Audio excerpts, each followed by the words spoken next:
Missouri lawmakers have until the end of the week to finalize a state budget. And as they move closer to that deadline, their division on education funding is becoming more apparent. KCTV5's Missouri Capitol reporter Hannah Falcon joins us live from Jefferson City after speaking with key players. Hannah, where are they in crafting this budget? It's a great question because it's an evolving process right now. Well, just last night, a joint committee made up of both House and Senate members gave it their approval, and it could go to both chambers for a final vote as soon as tomorrow. The total budget right now is little over $50 billion, and a large part of that, $4.3 billion, is going toward public education, but that's still less than the Department of Elementary and Secondary Education requested by $190 million.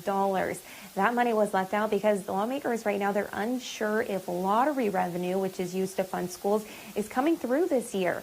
But the current budget does include $10 million for private school scholarships. But I'm in this building, I want to fight for educational opportunities for students across the state. Yeah, well, we have to cut the budget. There's just no doubt about it.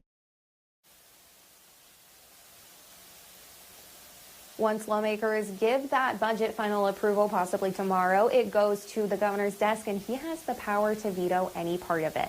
Reporting live in Jefferson City, I'm Hannah Falcon, KCTV 5 News. Hannah, thank you.